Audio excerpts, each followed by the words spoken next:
आइए आज हम स्वर का शेष भाग पढ़ेंगे,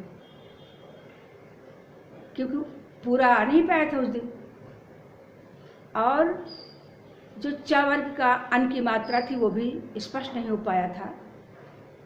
तो मैंने सोचा स्वर के साथ ही साथ जो शेष भाग है इस अन को भी मैं सही कर दूँ।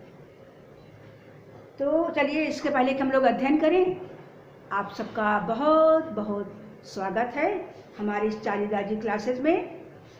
और स्वर का जो शेष भाग है इसमें कुछ बच गया था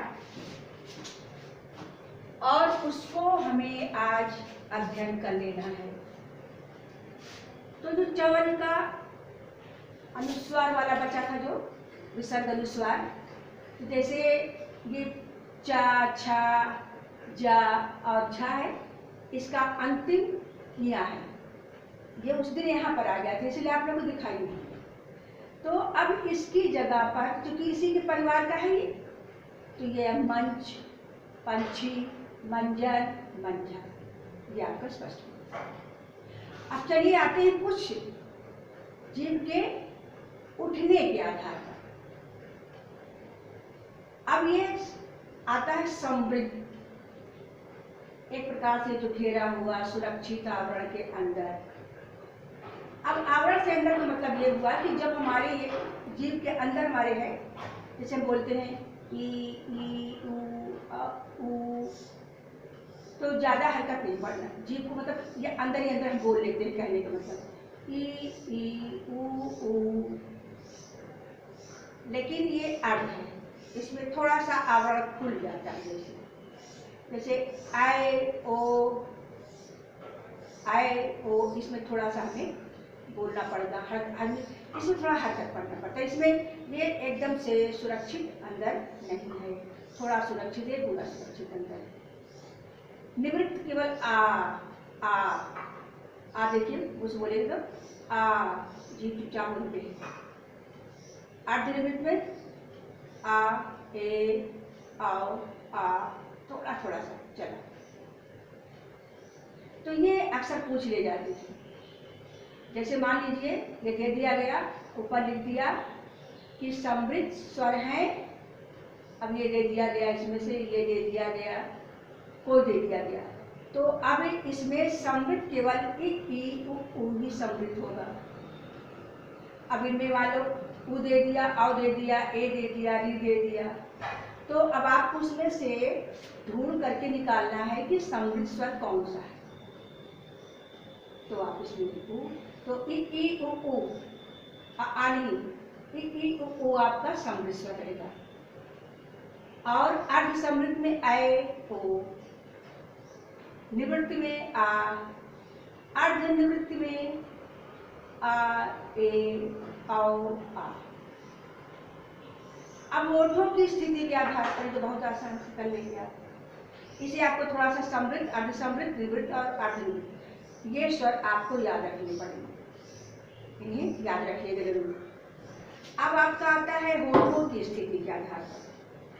होठों की स्थिति के आधार पर है आवृत्त मुख।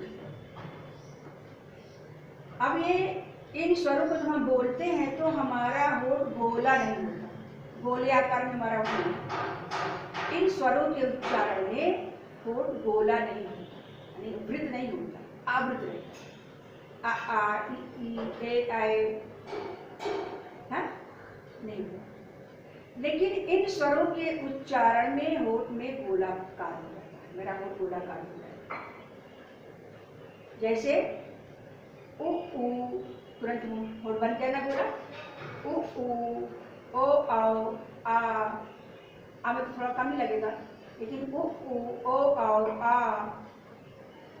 आ में भी, इसमें भी ये अर्ध चंद्रबिंदु है। तो ये इस प्रकार से हो गए।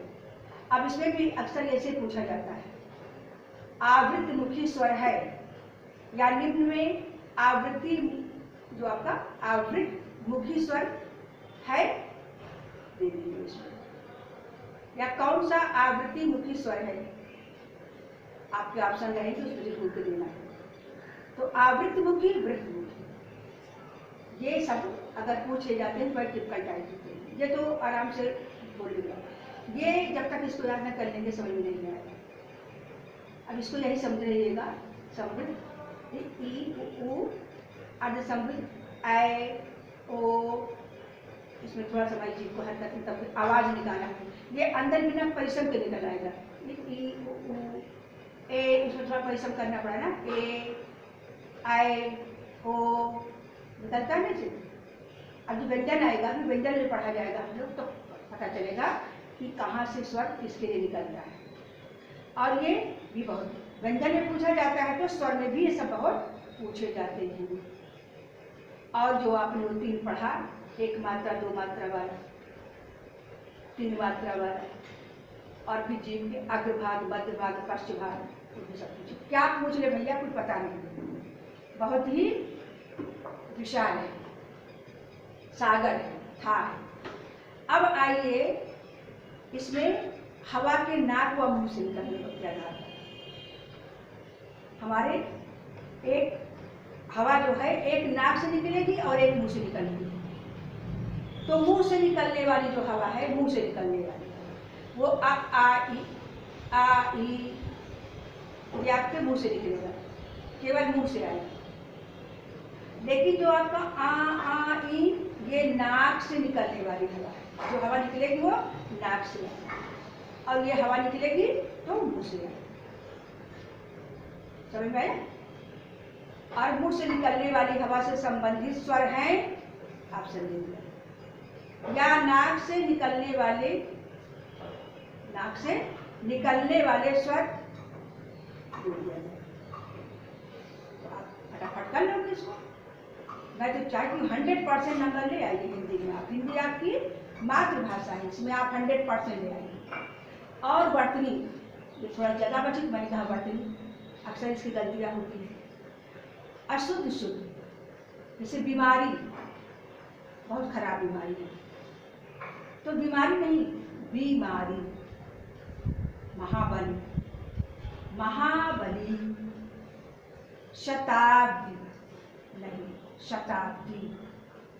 एक्ट लगाते हैं ना अक्सर लोग, अक्सर एक्ट बोलते हैं, ये एक्ट होगा। फिर है कैंटीन, कैंटीन नहीं, कैंटीन। कैबिनेट, कैबिनेट नहीं, कैबिनेट होगा।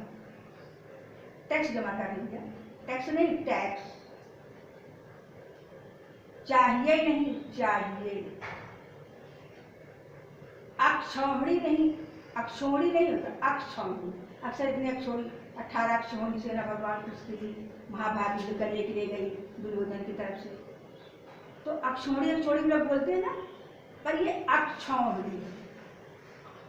त्योहार नहीं, त्योहार।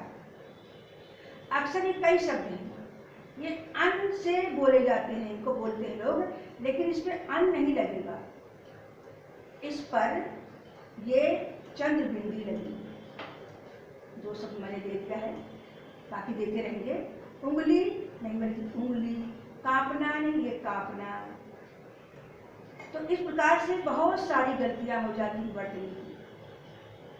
तो आज हम लोगों ने स्वर का जो शेष था भाग, उसको आज हमने पूरा किया।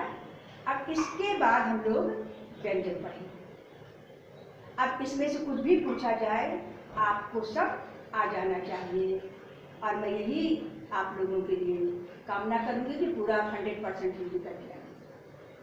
तो अब इसको यहीं पे समाप्त करते हैं। अब आप सब लोगों को बहुत बहुत धन्यवाद। आप बंद करने वाले हैं ना, वीडियो देखिए। अब देखिए, भूले नहीं, आप लाइक, सब्सक्राइब और शेयर तुरंत कर दीजिए, बिल्कुल भूलिए नहीं। हाँ, ठीक कर दीजिए। और फिर हम अगली वीडियो में मिलते हैं। तब तक के लिए आप आराम से पढ़िए, लिखिए, प्रसन्न रहिए, स्वस्थ रहिए, खुश रहिए। फिर हम अगले वीडियो में आपसे मिलेंगे।